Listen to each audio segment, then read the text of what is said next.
Hello viewers, আসসালামু আলাইকুম। Welcome to my channel Uncharted জান্নাত। আজকে আপনাদের দেখাবো বিগিনার ফ্রেন্ডলি, খুব সহজে বানানো যায় এমন দুইটি স্ন্যাক্স ও ডেজার্ট আইটেম, স্যান্ডউইচ ও পুডিং।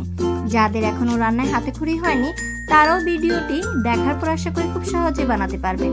ভিডিওটি ভালো লাগলে লাইক ও শেয়ার করবেন। এমন আরও ভিডিও পেতে সাবস্ক্রাইব করুন আমাদের চ্যানেলটি। আপনাদের যে কোনো মতামত জানাতে পারেন কমেন্টে।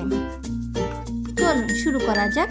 স্যান্ডউইচ বানাতে সকল উপকরণের রেসিপিগুলো ডেসক্রিপশনে দেওয়া আছে। প্রথমে চিকেন ব্রেস্টকে ছোট ছোট 5 পিস করে পানি সহ চুলায় দিব। সাথে আদা, রসুন ও লবণ দিয়ে দিব পরিমাণ মতো।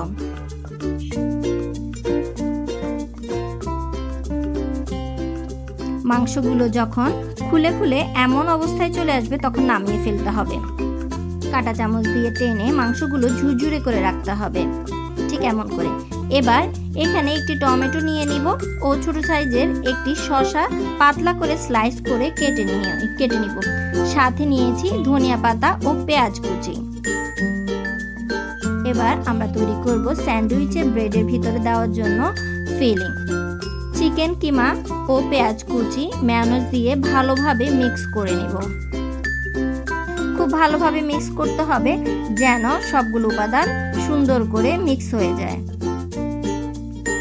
এবার ধনিয়া পাতা কুচি দিয়ে দিব, সেটাও ভালো করে মিক্স করে নিতে হবে। এবার দুইটি পাউরুটির স্লাইসের কিনারগুলো কেটে নিব সাদা অংশ 4 কোণা শেপ করে দেওয়ার জন্য। বেলুন দিয়ে হালকা করে চেপে দিব। এভাবে করে পাউরুটির স্লাইসে মেয়োনেজ লাগিয়ে নিব। মেয়োনেজের মিশ্রণটি লাগিয়ে নিব। সাথে টমেটো ও শসার একটি করে স্তর দিয়ে দিব। এবার দিয়ে দিব মেয়োনেজ এবং তার উপরে দিয়ে দিব ব্রেড। হালকা করে চাপ দিয়ে বোর্ডের উপর কোনাকুনি ভাবে দুভাগ করে নেব। ব্যাস, হয়ে গেল আমাদের স্যান্ডউইচ।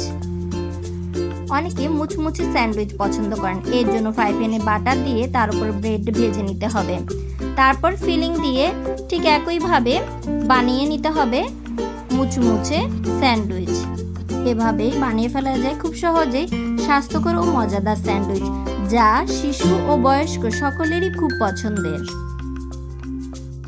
চলুন শুরু করা যাক আমাদের ঝটপট পুডিং রেসিপি।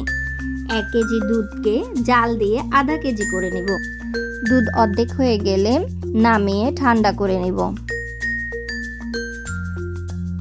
পুডিংয়ের জন্য 4টি ডিম ভেঙে নিব। এবার দুধ, চিনি ও ডিম ব্লেন্ড করার পালা। প্রথমে দুধ ও ডিম ব্লেন্ড করে তারপর চিনি অল্প অল্প করে বা হাফ পরিমাণ করে ব্লেন্ড করে নিব। মিশ্রণের পরিমাণ মতো লবণ দিয়ে মিশ্রণটি ছেঁকে নিব। এবার ক্যারামেল করার পালা। যে পাত্রে পুডিং বানাবো সেখানে এবার ক্যারামেল বানিয়ে নিব। চিনি ও পানির মিশ্রণটি জাল দিয়ে ক্যারামেল বানাবো। গাঢ় বাদামি হতেই নামিয়ে ফেলতে হবে। ক্যারামেল পাত্রে ঠান্ডা হলে পাত্রে দুধ ও ডিমের মিশ্রণটি ছেঁকে ঢেলে নিতে হবে সাবধানে। পাত্রটি শক্ত কিছুর উপর রেখে দুপাশ ধরে নিচ হতে হালকা বাড়ি দিয়ে বায়ু বের করে দিতে হবে। আগেই পানি দিয়ে গরম হওয়া পাত্রে স্টিলের স্ট্যান্ড বসিয়ে নিতে হবে। মিশ্রণের পাত্রটি ঢাকনা দিয়ে ওই পাত্রে রেখে দিতে হবে। আগুনের আঁচ প্রথম 2 মিনিট হাই দিয়ে এরপর মিডিয়ামে দিতে হবে। 15-20 মিনিট পর শলাকা দিয়ে চেক করতে হবে। যদি শলাকাটি পুডিংয়ের ভেতরে প্রবেশ করানোর পর পরিষ্কারভাবে চলে আসে তাহলে পুডিং হয়ে গেছে। নামিয়ে নিয়ে কিছুক্ষণ ফ্রিজে রেখে ঠান্ডা হলে টুকরো করে কেটে পরিবেশন করব। এই তো হয়ে গেল মজাদার পুডিং। স্যান্ডউইচ ও পুডিং দুইটি মজাদার পুষ্টিকর নাস্তার আইটেম। আশা করি ট্রাই করে দেখবেন। আজকের মতো এখানেই বিদায় নিচ্ছি। Thanks for watching. বাই।